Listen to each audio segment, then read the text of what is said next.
ఆబు అని చెప్పి వీధిలో ఎన్ని రౌండ్లు కొట్టినా మళ్ళీ ఇంటి దగ్గరికి వచ్చేవాళ్ళం. అయిందమ్మా ఆబువ, కలరన్నం కాదు, బిర్యానీ కాదు, ఆబువ అనేవాళ్ళం.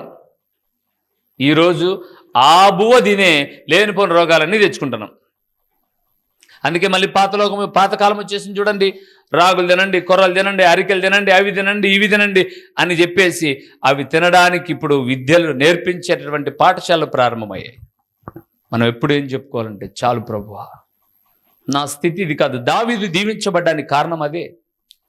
కింద కూర్చొని ఎందుకు మాట్లాడుతున్నాడంటే, దేవా ఇంతగా నన్ను హెచ్చించడానికి నేనే పాటివాడిని, నా కుటుంబం ఏ పాటిదయ్యా, నా కుటుంబానికి నాకు గొర్రెల దగ్గర అడవులో పడుకొని నిద్రపోయిన జీవితాలు మావి. ఇలాంటి రత్న కంబల మీద పౌలించామా మేము? ఇంతగా హెచ్చించింది నిన్ను స్తుతిస్తూ ఉన్నందుకు కాబట్టి నా కుటుంబము నిత్యము నీ సన్నిధి ఉండాలి అన్నాడు. కానీ ఇలాంటి పరుపులు బంగ్లాలు కావాలని కోరుకోలా. నా కుటుంబం ఎప్పుడు నీ సన్నిధి ఉండాలి, నీ కృప. అందుకే దేవుడు అన్నాడు, నేను సౌలుకు నా కృప కొట్టివేసినట్టుగా నీకు నా కృపను కొట్టివేయను. మొదటిది ప్రేమగల జీవితం, కృపగల జీవితం. మూడవది ఒక్క మాట చదువుదామా? యోబు గ్రంథము 10వ అధ్యాయము 12వ వచనం, ముగింపులోకి వస్తున్నాం ప్రియులారా. యోబు గ్రంథం 10వ అధ్యాయము 12వ వచనం. జీవమును అనుగ్రహించి నా ఎడల కృప చూపితివి, నీ సంరక్షణ చేత. ఆ మాట, నీ సంరక్షణ చేత. చాలు ప్రియులారా. మూడవదండి, భద్రత గల జీవితం. ఏ జీవితం చేయాలి మనము? భద్రత గల జీవితం.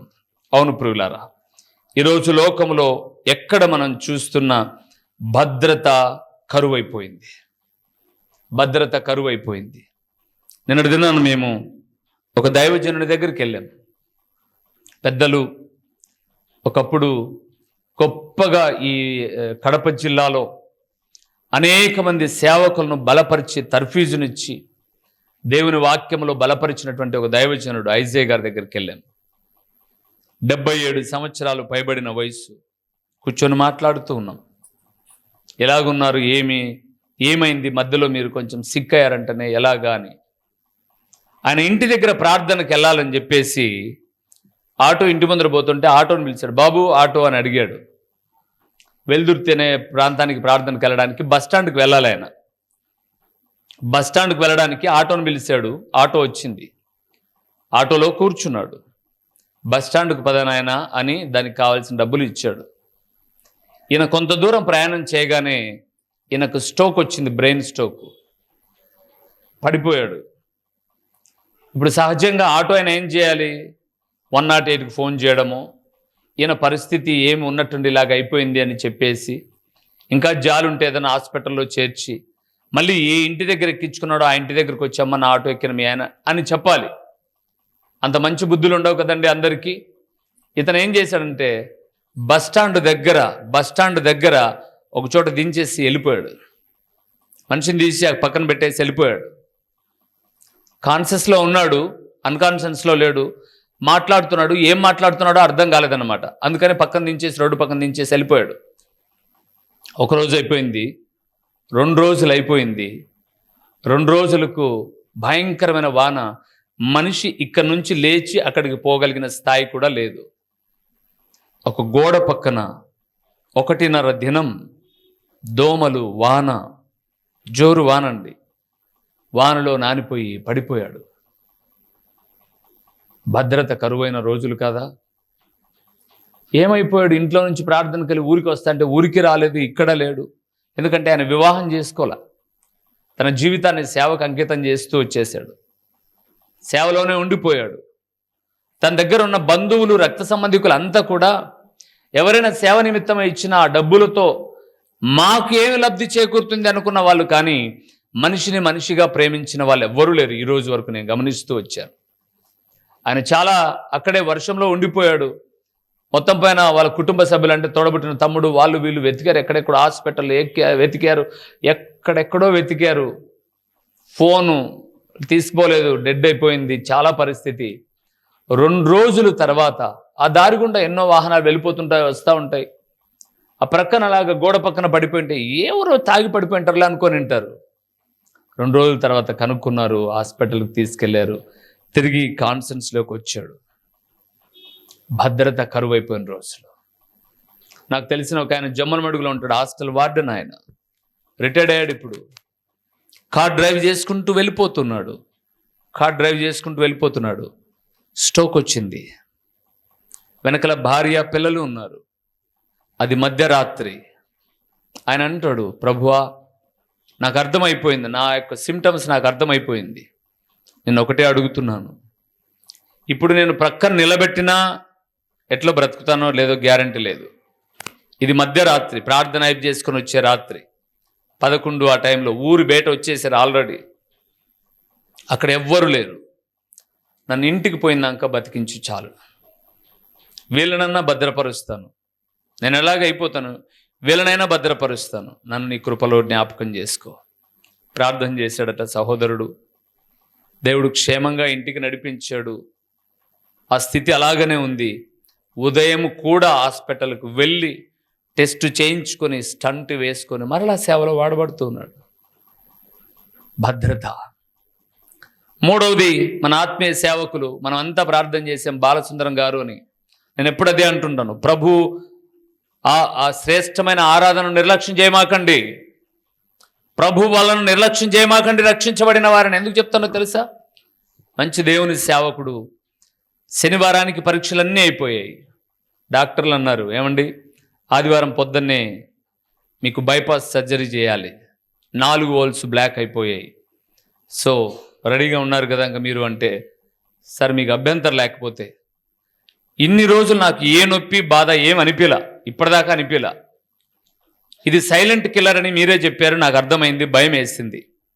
సరే ఇప్పుడు ఏదేమైనా నేను వచ్చాను. ఇప్పుడు ఈ రోజు వరకు ఉన్నాను. ఈ రోజు కాకుండా సోమవారం ఆపరేషన్ చేయడానికి మీకేమైనా అభ్యంతరం అంటే, ఏం అభ్యంతరం లేదు, ఒకరోజు పోస్ట్ పోన్ అంతే కదా, చేద్దాం అని అన్నారు. అయితే ఏంటి నీ పరిస్థితి? ఒక చిన్న పరిస్థితి. ఆరోగ్యశ్రీ కింద ఎంత డబ్బులు వస్తాయో నాకు తెలీదు. వాళ్ళు అన్నారంట డాక్టర్లు, కేర్ హాస్పిటల్ హైదరాబాద్లో, ఆరోగ్యశ్రీ కాకోకుండా ఇంకా 2,50,000 ఇస్తే మేము ఆపరేషన్ చేస్తాం, సోమవారం రెడీ చేసుకొని రండి అంటే, డబ్బులు ఉన్నాయండి, సోమవారమే వస్తాను. వచ్చేసాడు. ఆదివారం ఎందుకు వచ్చాడో తెలుసా? ఆదివారం నేను సేవకుని ప్రభుబలలో వేయకోకుండా ఐసీలో ఉండడం ఏంటి అని చెప్పేసి వచ్చి, ఆ ప్రాంతంలో ఒక చిన్న ఇంట్లో కూడుకుంటారు వాళ్ళు. చర్చి కూడా లేదు వాళ్ళకు. అక్కడికి వెళ్ళి వాళ్ళకి తెలిసిన వాళ్ళే, ఆత్మీయులే, బంధువులు అయితే కాదు, ఆత్మీయులే, వాళ్ళ ఇంట్లో షెల్టర్ తీసుకొని ఆ ఆరాధనలో పాలు పొందారు. కొద్ది మందిగా కూడుకుంటారు, ఒక 30-40 మంది. పాస్టర్ గారికి విషయం చెప్పారు, ఇలాగ 5 లక్షలు, సరే ఆరోగ్యశ్రీ కాకుండా 2.5 లక్షలు కట్టాలి. ఆరోగ్యశ్రీ 5 లక్షలు ఇస్తుందో 10 లక్షలు ఇస్తుందో మాకు తెలియదు, ఇంకా మేమైతే 2.5 లక్షలు కట్టాలి, రేపు మేము ఆపరేషన్కి వెళ్తాం. నేను బల్లలో చేయి ఇంతవరకు నా జీవితంలో ఒక్కరోజు కూడా కోల్పోలే, అందుకొరకే నేను వచ్చాను అని ఆయన చెబితే, ఆ మాట పాస్టర్ గారు మెన్షన్ చేశాడు. ఆరాధనలో నుంచి ఇంకో సహోదరుడు లేచాడు. ఆరాధన అయిపోయిన తర్వాత అలాగే నిలబడుకున్నారు వాళ్ళు. ఈయన దగ్గరికి వచ్చారు, మీరు ఎక్కడ సేవ చేస్తారు? మేము జమ్మలమడుగులోనండి, ఒక చిన్న మందిరం. ఓకే, ఎంత అడిగారు మిమ్మల్ని? 2,50,000. రైట్, మేము మాట్లాడతాం. ఆ ఒక్కరోజు ఆరాధనలో వాళ్ళు పాలు పొందారండి. ఏం మాట్లాడారు డాక్టర్లతో తెలియదు, కానీ ఆరోగ్యశ్రీ కాకోకుండా ₹1,00,000 ఆపరేషన్ చేశారు. 4 హోల్స్ బ్లాక్ చేసి 2 ఆపరేషన్లు జరిగాయి. ఒకరోజు జరిగింది, మరుసటి రోజు మళ్ళీ ఆపరేషన్ జరిగింది. ₹1,00,000 చేశారు. ఒక్క పునరుత్థాన ప్రభుబలలో ఆరాధన ఖరీదు ఎంత చెప్పండి ఇప్పుడు? 1.5. మరి నువ్వు కోల్పోతున్నది ఆఫ్టర్ ఆల్ 200 కూలి కొరకు, 300 కూలి కొరకు, బోకులు గడగనీకి, బోలెలు గడగనీకి, కసులు దొబ్బనీకి, వాడొప్పుకోడు వీడొప్పుకోడు. ఏంటండి నువ్వు జీవించే జీవితం? భక్తి జీవితానికి సంబంధం ఉందా? భద్రతనివ్వగలిగిన వాడు ప్రభు అండి. గుర్తుపెట్టుకోండి ప్రియులారా, భద్రత ప్రభు ఇస్తాడు. నేను ఆ మాట అన్నప్పుడు అనుకో, ప్రభును స్తుతించాను ప్రియులారా. ఈ ఆరాధన కాకుండా వాళ్ళ దగ్గర డబ్బులు రెడీగా ఉన్నాయి, చేసేయండి అయ్యా, మళ్ళీ బతుకుతానో లేదో చేస్తానో లేదో అని చెబితే 2.5 లక్షలు కట్టాలి. పాస్టర్ గారు చెప్పారు, ఇక్కడ నుంచి విశ్వాసంలో ఒక ఆయన లేచాడు. ఆరాధనకు ఇంత ప్రాధాన్యత ఇచ్చే వ్యక్తి, ప్రభు బలకు ఇంత ప్రాధాన్యత ఇచ్చే వ్యక్తి. మాట్లాడారు. ఎవరితో మాట్లాడరు, ఏం మాట్లాడరు అనేది మనకు తెలియదు, వాళ్ళు ఆల్రెడీ సిటీలో ఉన్నారు కాబట్టి. మొత్తం పైన ₹1,00,000 ఇవ్వండి చాలు, మేము ఆపరేషన్ చేస్తాం. మా ఖర్చులు ఉంటాయండి, ఆరోగ్యశ్రీ వచ్చేంతవరకు కాదు, ఏదేదో చెప్పారు. మొత్తం పైన వారికి దేవుని మహాకృపను బట్టి ఆపరేషన్ అయిపోయింది, ఆరోగ్యంగా ఉన్నాడు, ఇంకా రాలేదు ఇంటికి. నేను జ్ఞాపకం చేస్తున్నాను, భద్రత కలిగిన జీవితం మనది. అందుకే ఒక మాట చూద్దామా ముగింపులోనికి రాకముందుగా? 144వ కీర్తన 14వ వచనాన్ని చూద్దాం ప్రియులారా. 144వ కీర్తన 14వ వచనాన్ని మనం చూద్దాం. చక్కటి మాట రాయబడింది, మా ఎడ్లు గొప్ప బరువులు మోయగలవి, మా వీధులలో చొరబడితేనను ఉరుకులెత్తుటైనను లేదు, వాటిలో శ్రమగల వారి మొర వినబడుటైనను లేదు. చాలు. అక్కడ రెండో లైన్ చూసారా? మా వీధులలో చొరబడుటైనను. మూడవది ఉరుకులెత్తుటైనను. ఈరోజు జీవితం ఎలాగ తయారైపోయింది? ఉరుకులు పరుగులండి, ఒక్క చోట స్థిరత్వం లేదు. మొన్న ఎవరో ఒక టీచర్ అమ్మ అంటుంది, అదేంటో అన్నా 24 గంటల సమయం సరిపోవడం లేదన్న అంటుంది. 24 గంటలు సరిపోలేదా? ఎట్లమ్మా అంటే, పడుకోవడానికి 8 గంటలు కేటాయిస్తున్నా 6 గంటలే కేటాయిస్తుందట. ఇప్పుడు ప్రత్యేకంగా ఈమె ఉద్యోగం చేసుకుంటూ మళ్ళీ ఇంటి దగ్గర ఒక ఆన్లైన్ జాబ్ చేస్తుందట, దానికోసం ఈమెకు టైం సరిపోలేదంట. అంటే 7-8 గంటలు పడుకోవాలి సగటున ఒక మనిషి మంచి ఆరోగ్యంగా ఉండడానికి. కొంతమంది ఎప్పుడు పడుకొని ఉంటారులేండి ఇంటికాడ ఉంటే, ఆ దరిద్రుల గురించి కాదు నేను చెప్పేది. అదేమో తెలీదు, ఆ కిటికీకి బలి గరుచుకునే చూసినారా? అటెప్పుడు కోడును గరుచుకుంటారట. పొరపాటుగా లాగితే కోడు మంచం కిందన ఫ్లోర్కి సహా లేచి వచ్చేటట్టుగా. ఇంటికాడుంటే ఎప్పుడు నడుములు లేనోళ్ళు మాదిరి, ఎప్పుడు మంచానికి పరమేశం అయిపోయింటాడు. పడుకున్నా ఫోనే, కూర్చున్నప్పుడు ఎటు తిరిగినా ఫోనే, ఫోన్ మాత్రం విడిచిపెట్టరు. సగటున ఒక 8 గంటలు, మంచి నిద్ర అంటే కనీసం ఒక 7 గంటలు. కానీ ఇక్కడ అన్నాడు, ఉరుకులెత్తుట పరుగులెత్తుట అయిపోయింది జీవితం. టెన్షన్స్ ఎప్పుడు కూడా ప్రమాదాన్ని తీసుకొస్తాయి. టెన్షన్ ప్రమాదాన్ని తీసుకొస్తాయి, గుర్తుపెట్టుకోండి. రేపు ప్రయాణమా, కావలసినవన్నీ ఈరోజు సర్దేసుకోండి, ప్రశాంతంగా వెళ్ళిపోవచ్చు. తీరంగా ప్రయాణం అయిపోయేటప్పుడు ఎడబెట్టావు ఇది కనపడలే, అది కనపడలే, ఈడు అరుస్తుంటాడు, ఆయన అరుస్తుంటాడు. ఆ టైంలో వీడు మా గుండి పోయింది మా అంటాడు వచ్చి, షర్ట్ గుండి పోయింది మా అని వస్తాడు వచ్చి. ఆ గుండి పోయింది మా అంటే సహజంగా కొత్త గుండి కిందన వేసినా 4 రౌండ్లు తిరుగుతుందో లేదు తెలియదు, కానీ ఈయన మాత్రం తిప్పి ఇప్పిగేసి ఇప్పుడు అడిగేది అని పెడా పెడా పెడా అని కొడతారటే. ఇప్పుడు వీడు నేను రానిపో అంటాడు. ఎంతసేపు ప్రయాణం, బస్సు ఏమన్నా మీ వాళ్ళు కట్టించినారా అని అంటాడు. ఇప్ప ఈమెమో సర్దాలి, తీరా అన్ని సర్దేసరికి ఆ బ్యాగ్ జిబ్బు పడదు.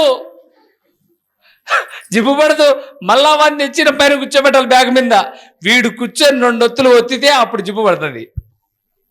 ఏమంది టెన్షన్స్ అవసరమా? హ్యాపీగా ముందు రోజే అన్ని సర్దుకొని సంతోషంగా. ఆదివారం ఆరాధన కూడా అంతే, ఇప్పుడు అలాగే తయారైపోయింది. ఆదివారం ఆరాధన కూడా అంతే. ఆయన అడుగుతాడో ఏమో, ఏం అడుగుతుందేమో అని చెప్పేసి ఎలాగ తొందర అండి, హడాబిడి ఆడిబడి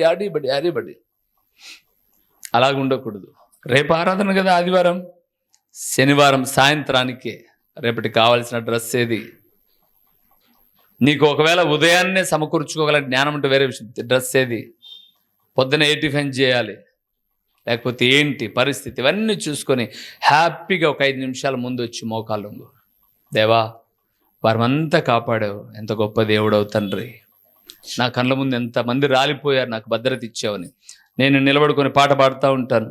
చాలా చక్కగా పాట తీసుకొని, నీవేనా మంచి కాపరివి అంటంట. అందరూ కూడా అదే పాటలో ఏకీభవించి పాడుతూ అంటారు. అప్పుడు వచ్చేది ఒక అమ్మ వచ్చి టొంకుంటుంది, వచ్చి వాకిలి కాడికి వచ్చి, నేను వంకుందునా పాట పాడుతురా. నీకు ఆ బుద్ధి ఉంటే, ఆ జ్ఞానం ఉంటే 5 నిమిషాల ముందు రావచ్చుగా. నీకు బిల్ కలెక్టర్ పనులు సంతకాలు పెట్టినకి పోయినా నువ్వు మున్సిపల్ ఆఫీస్కు, ఎక్కడికి పోయినా నీకు శ్రద్ధ లేదు, బాధ్యత లేదు, భయం లేదు. దున్నపోతు మీద పడిన చినుకులు ఏమాత్రం చలనం లేనట్టుగా చలనమే లేదు. దేవుడనే భయం లేదు నీకు. కొన్ని ఏళ్ళు పని చేసావు, నీ పనిలో 10 నిమిషాలు ముందు రావడం తెలుసు, ప్రభు పాదాల చెంతకు 10 నిమిషాలు ముందు రావడం తెలియదు. ఉరుకులు, చెప్పండి, ఉరుకులు పరుగులు. నేను అందులో కీర్తనాకారుడు అన్నాడు అన్నమాట. హ్యాపీగా రా ఒక 5 నిమిషాల ముందు. ఇంకా కొంతమంది వాకిలి కాటికి వచ్చేసి ఇట్లా ఎత్తారు చెయ్యి, ఎట్టేవన్నీ ఉంటారు నరుకుతామని. నోరు తెరవదు.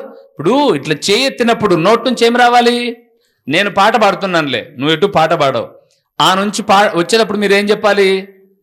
చెప్పండి, ఏమనాలి? వందనాలు అని అంటే ఆ పెదాలు లిప్ మూమెంట్ తెలుస్తుంది కదా. సరే అని అంటారు. నేనంటూ చెప్పలేను కాబట్టి. మీకు లాస్ట్కి ఏ జబ్బు వస్తుందో చెప్పమంటారా? వృద్ధాప్యం వచ్చిన తర్వాత గుడ్లగూబను ఎంతమంది చూసినారు? చెప్పండి ఒకసారి. గుడ్లగూబను ఎంతమంది చూసినారు? గుడ్లగూబను చూసినారా? అదేం చేస్తుంది తెలుసా? చెట్టు మీద కూర్చుంటుంది. ఫస్ట్ భయపడతాను, రే మా గుడ్లగూబరు అంటే, ఓయమ్మ ఇదేమన్నా వచ్చి గుడ్లు బిక్కుంటుందేమని భయపడతాంటివి. ఏం కాదు, అది చెట్టు మీద కూర్చునేదంటే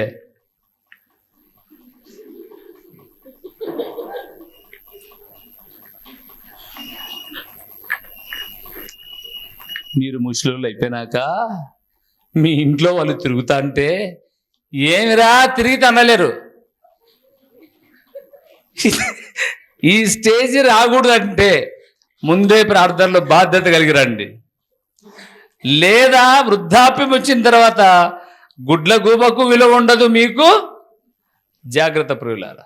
ఒక మాట చూసి ముగించేద్దామా? రోమిలికి రాసిన పత్రిక 8వ అధ్యాయము 6వ వచనాన్ని చూద్దాం. 8వ అధ్యాయం 6వ వచనం. ఏ జీవితమో ఆ మాట చదివి నేను ముగించేస్తాను. చదువుతాను, వివరించలేను, ఇంకా సమయం అయిపోయింది.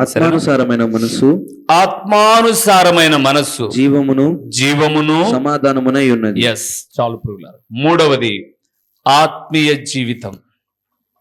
ఏ జీవితం ఇది? ఆత్మీయ జీవితం. మొదటి జీవితం ఎలాగ జీవించమని దేవుడు చెప్పాడు? ప్రేమ కలిగండి. మళ్ళా చెప్తున్నాను ప్రియులారా, చాలా చిన్న జీవితం మనది, చాలా చిన్న జీవితం. ద్వేషాలు, పగలు, ప్రతీకారాలు పెంచుకునే జీవితాలు కాదు ఇవి. ప్రేమ కలిగి, బైబిల్ గ్రంథంలో మీరు చూడండి, సిరియనులు దండెత్తొచ్చారు దేవుని ప్రజల మీదకి. ఎలీషాతో రాజు మాట్లాడుతున్నాడు, రాజా దైవజనుడా చంపమంటావా వాళ్ళను? దొరికారు అందరు అన్నాడు. చంపద్దు, వాళ్ళందరికీ అన్నం పెట్టి పంపు. ప్రేమ. యేసు ప్రభుల వారిని మనం ఎన్ని మార్లు జ్ఞాపకం చేసుకున్నాం. శిలువ మీద బహు ఘోరమైన వేదన చెందుతూ ఉన్నాడు ఆయన. ఆ సమయంలో కూడా ఆయన పలికిన ప్రతి పలుకు దేనితో ముడిపడి ఉంది? ప్రేమతోనే. తండ్రి వీళ్ళకి తెలియదులే అంటాడు చూడండి. ఇదే మాట మనమంటే తెలియదులంటే, తెలీదు నువ్వు అంటున్నావట తెలియదని. తెలియక కాదు, మదమెక్కి తెలియదంట. తెలీదు ఎందుకు తెలుదున్నానికి? అది కాదు, మరి తెలియక ఏంది తెలియదు, మళ్ళా వాడిని వెనకేసుకొచ్చినావే అని అంటారు మీరైతే. కానీ యేసు ప్రభు అట్లనలా. వీళ్ళు ఏం చేయుచున్నారో వీళ్ళకి తెలియదులే ప్రభు, క్షమించుంటే. తండ్రి అంటాడు, కుమారుడా నీ కోరిక ప్రకారం క్షమిస్తానులే. తండ్రి నా చేయి నీకు అప్పగిస్తున్నాను, పట్టుకో, ఇంకా నీ దగ్గరకు పిలుచుకుంటే. ఆత్మీయమైన జీవిత లక్షణాలు చెప్తున్నాను నేను. ఆత్మీయులలో లక్షణాలలో ఆత్మఫలమేమనగా ప్రేమ, సంతోష, సమాధానం, వీటితో పాటు ఆత్మ సంబంధమైన జీవితానికి, ఆత్మీయ జీవితానికి కావలసిన శ్రేష్టమైన లక్షణాలు సిలువలో ఉన్న 7 మాటలు చూడండి మీరు. అవన్నీ ఆత్మీయ మాటలే. తండ్రి వీరేమి చేస్తున్నారో వీరికి తెలియదు అన్నాడు. దొంగతో ఒక మాట అంటున్నాడు. తల్లిని గురించి శిష్యునికి బాధ్యత అప్పగిస్తున్నాడు. పరదేశుల గురించి తపన కలిగి ఉన్నాడు. ఆత్మీయ దాహమును గురించినటువంటి తృష్ణ కలిగి ఉన్నాడు. ప్రతి విషయమందు ఆత్మీయతను పెళ్ళుబుకుతూ చేస్తూ వచ్చాడు ఆయన. ఇప్పుడు అది సందర్భం కాదు కాబట్టి నేను వివరించలేదు. కాబట్టి దేవుని ప్రియబిడ్డలమైన మన జీవితాల్లో ఆత్మీయత ఉండాలి. ఆత్మీయత ఉన్న చోట ఆశీర్వాదాన్ని ఎవ్వరు అడ్డగించలేరండి. ఆత్మీయులకు కలిగే ఆశీర్వాదాలు వర్ణనాతీతం. అందుకే యోహాను భక్తుడు అన్నాడు 3వ పత్రికలో, ప్రియుడా నీ ఆత్మ వర్ధిల్లుచున్న ప్రకారము నీవు అన్ని విషయంలో వర్ధిల్లు. ఎలా వర్ధిల్లాలి? సుఖంగా ఉండు. 2వది సౌఖ్యం, ఆరోగ్యంగా ఉండు. నువ్వు క్షేమంగా ఉండు. దేవుని ప్రియబిడ్డలారా, ఈరోజు ఈ మాట వింటూ ఉన్నాం. ఒకసారి మనల్ని మనం పరీక్ష చేసుకుందాం. దేవా, విలువైన నీ మాటలు విన్న మా జీవితాలలో ఇదిగో మా జీవితం ప్రేమ కలిగిందా? యోసేపును ఒకసారి జ్ఞాపకం చేసుకునండి. రూతమ్మను, మోయాబు దేశస్తురాలైనటువంటి రూతు యొక్క వైఖరి. రెండవది, కృప కలిగిన జీవితం. మరలా జ్ఞాపకం చేస్తున్నాను, మీ తల్లిదండ్రులను ఎప్పుడు నిర్లక్ష్యం చేయమాకండి. వారిని గౌరవించండి. మీకు జన్మనిచ్చిన వారు వారిని గణపరచండి. వారికి ఏం కావాలో, ఏ సమయానికి ఏది అవసరమో గుర్తెరిగి అందించండి. ప్రేమ, ఆప్యాయతలు భార్యాభర్తల మధ్య కలిగి ఉండండి. ఎవరిని నమ్ముకుని ఎవరికి చెప్పుకోలేదులే, ఎవరు లేరులే దిక్కు అని చెప్పేసి ఇంట్లో పడేసి మన సత్తా ఏదో చూపుదామని చెప్పేసి అనుకున్నారా సోదరులారా?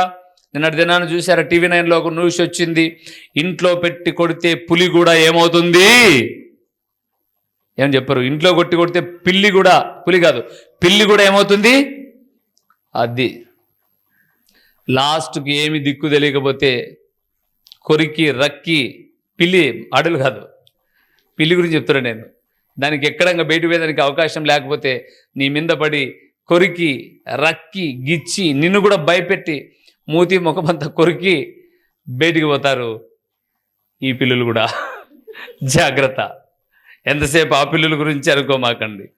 కాబట్టి మ్యాన్ హ్యాండిలింగ్ మేమే చేయగలము అని అనుకుంటే కొంతకాలమే చేయగలరు, తర్వాత చాలా ఇబ్బందిని అనుభవించాలి. ఎంతసేపు భయం పెట్టుకోండి. ఇది మళ్ళీ రిపీట్ అవ్వద్దు, జాగ్రత్త అని గద్దించండి, హెచ్చరించండి.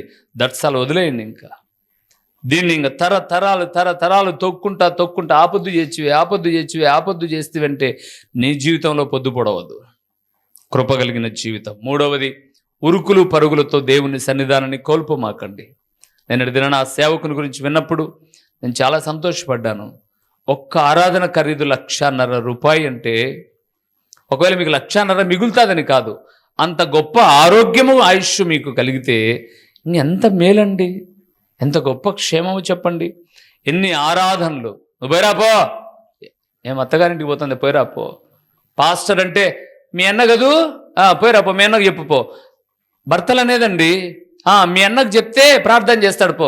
వీళ్ళకన్ననైతే మీకు భావన, నేను వీళ్ళకి అన్ననేలే, మీ అన్నకు చెప్పుపో ప్రార్థన చేస్తాడు. ఒక ఆమె అంటే నీ పాస్టర్కి చెప్పు, మా పాస్టర్కి చెప్తే నీకు పోలీస్ ఫైర్ ఆఫీసర్నా నేను, ఏం కాల్చేదాన్ని ఎంత తగలబెట్టేదంతా ఆరుపుతానన్నా. మీ పాస్టర్కి చెప్పు, మీ అన్నకు చెప్పు. మా అన్నకు చెప్తానులే, సరేలే అని చెప్పేసాను. ఈ అన్న కూడా ఒక అన్నకు చెప్తాడు, పెద్దన్నకు. జాగ్రత్త, అలాగే మాట్లాడకూడదు. దీన్ని అంటారు, ఏమంటారు, ఏదో వలపక్క భేదాలు. ఈ భేదాభిప్రాయాలు ఉండకూడదు. మనమందరం దేవుని ప్రియబిడ్డలం అంతే. వీళ్ళకు అన్నే, మీకు అన్నే. మీకు పాస్టరే, వీళ్ళకు పాస్టరే. సపరేట్గా ఏమిలే. పాస్టర్ అని చెప్పేసి అంటే గౌనే వేసుకుంటాడు అనుకోమాకండి. అది వేసుకునే వాళ్ళకు ఆధిక్యత వాళ్ళది వేరు, దేవుడు మాకు ఇచ్చినటువంటి ఆధిక్యత మాది వేరు. అలాగని చెప్పేసి తాడు కట్టుకోవాలని చెప్పేసి అంటే నేను తాడు కట్టుకోవాలని కొనకరాడు కట్టుకుంటా. ఎవరు వద్దన్నారు? అది కాదు ముఖ్యం. వైరాగ్యము కలిగిన జీవితం ఉందా లేదా? ప్రతిష్ట కలిగిన జీవితం ఉందా లేదా? వాక్య జ్ఞానము కలిగి ఉన్నారా లేదా? ఇది ఆలోచన చేయాలి. కానీ అమ్మా ఊరుకో. ఒక ఆయన అంటున్నాడు, మరి దుర్మార్గంగా, పాస్టర్ గారు మీరు దేవుని సేవకుడై ఉండి ఇలాగ చేయొచ్చాను. ఏం చేశాను నేను? ఏంటండి, వ్యర్థమైనటువంటి వ్యసనాలకు ఉండడం తప్పు కదా, మీరు తాగారని చెప్పారంట. అమ్మా కూర్చోకమాట చెప్తా నీకు అన్నాడంట. చెప్పండి. మా ఆయన అరుస్తున్నాడు, అసలుకు ఏం చెప్తాడు తాగినోడు అని చెప్పేసాను అన్నారు అని చెప్పేసానంటే ఆయన అన్నాడంట, అమ్మా గేదె గిడ్డి తింటుందా? తింటుంది. ఒట్టి గిడ్డి తింటుంది బాబు, పచ్చిగడ్డి తింటుంది, తౌడు తింటుంది బాబు. ఏం తింటే నీకేమమ్మా గేదె పాలే కదా ఇచ్చేది. దీని లాజిక్ చూడండి. గేదె ఏం తింటే నీకు ఇచ్చేది పాలే కదా, నేను ఏం చేసినా పర్వాలేదు నీకు వాక్యం చెప్తామ్మా అన్నాడంట. నేను అన్నాను, ఆమెతో అనలేదు కానీ బాగుండదు స్త్రీ కాబట్టిని, గేదెతో పాలే కాదు మూత్రం కూడా వస్తాయి. తాగుతారా? ప్రతిష్టత ఉండాలి ప్రియులారా. ఏం చేసినా ప్రార్థనే, ఇంటికాడ మా జీవితం మాదే అని అంటే దేవునికి లెక్క చెప్పాలి. అందుకే ఇట్టి జీవితాన్ని మనం కలిగి ఉందాం. దేవుడు దీవిస్తాడు. లేచి నిలబడదాం, ప్రార్థన చేద్దాం. ఒక్కసారి దేవా, నీవు మా అందరికీ దయచేసిన ఈ జీవితాన్ని ఇలాగ మేము కొనసాగించడానికి నీ కృపలో జ్ఞాపకం చేసుకుని ఆయన ప్రేమగల జీవితం, కృపగల జీవితం, భద్రత గల జీవితం, ఆత్మీయ జీవితం మేము మా జీవితకాలం అంతా కొనసాగడానికి కృపనివ్వు అని ప్రభు సహాయాన్ని కోరదాం. ప్రార్థన చేసుకుందాం. ప్రార్థన చేద్దాం. మహాగణుడవైన దేవా, మహోన్నతుడవైన పరలోకపు తండ్రి, మీ ఘనమైన నామమునకు స్తోత్రములు చెల్లిస్తూ నమునైనా. స్తుతినందదగిన పరిశుద్ధుడైన దేవుడవు తండ్రి,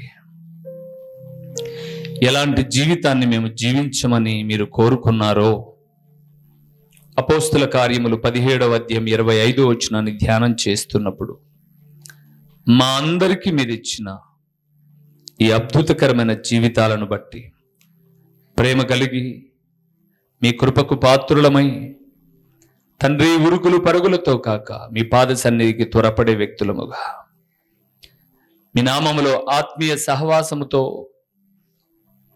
నైనా మీరు సిలువలో పలికిన ఆత్మీయ పలుకులు, సంఘానికి మీరు హెచ్చరించిన ఆత్మ ఫలములు, ఈ వాక్యము విన్న మేము ఫలించడానికి సహాయం చేయండి తండ్రి. ప్రకటించబడిన పరలోకపు సంగతులు వ్యర్థముగా పోకుండా సారవంతమైన నేలను పడిన విత్తనము వలె 30 దంతలుగా 60 దంతలుగా 100 అంతలుగా ఫలింపచేసి మీ ఘననామానికి మహిమ ఘనత ప్రభావాలు మీరు కలుగు చేసుకునమని తండ్రి, కేవలం వినువారు మాత్రమే ఉండి తమను తాము మోసపుచ్చుకొనుకోకుండా వాక్య ప్రకారం ప్రవర్తించువారుగా నిలిచుండడానికి సహాయం చేయమని నిరంతర స్తోత్రార్హుడైన దేవుడవైన మీకు స్తుతులు చెల్లించుకుంటూ యేసు నామములో అడిగి పొందియున్నాము తండ్రి, ఆమేన్.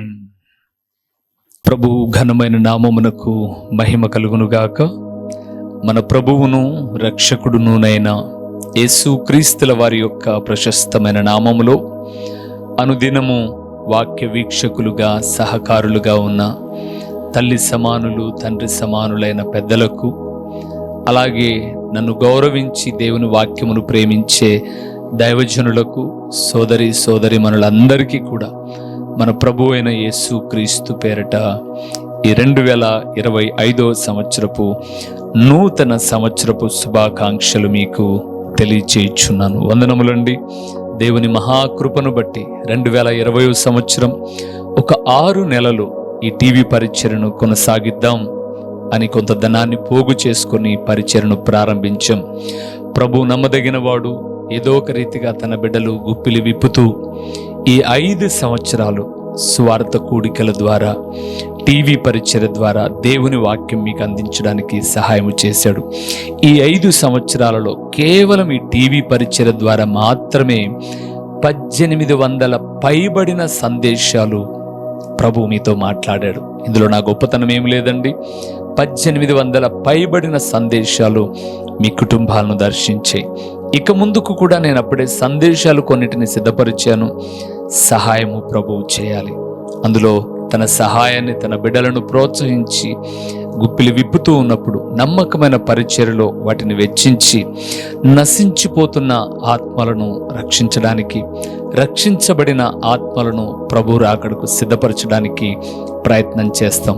ప్రియులారా, దయతో ప్రార్థించండి. మీ ప్రార్థన సహకారంలో జ్ఞాపకం చేసుకునండి. వాక్యము కరువైపోతున్న దినాలలో కేవలము వాక్యము మాత్రమే 30 నిమిషాలు ప్రకటించడానికి ప్రభు సహాయం చేయలాగున రానున్న దినాలలో కూడా మరికొన్ని నూతనమైన విషయాలు ప్రభు మీతో మాట్లాడులాగున మీ ప్రార్థనలో జ్ఞాపకం చేసుకొనండి. మరొక్కసారి నన్ను అభిమానించి దేవుని వాక్యమును ప్రేమించే నా ప్రియులైన మీ అందరికీ ఈ సంవత్సరము దీవెనకరముగా, ఆశీర్వాదకరముగా ఉండాలని కోరుకుంటూ నిండు మనస్సుతో మీకు వందనములు తెలియచేయచ్చు మీ దైవజనుడు ఓ రూబేన్ గారు, పులివెందుల. మా చిరునామా దైవజనుడు బ్రదర్ ఓ రూబేన్ గారు, క్రీస్తు ప్రార్థనా మందిరం, డోర్ నెంబర్ 1-10-386, నగరిగుట్ట, పులివెందుల, కడప జిల్లా. మీ ప్రార్థనా అవసరాల కొరకై సెల్ నంబర్ 9989067409.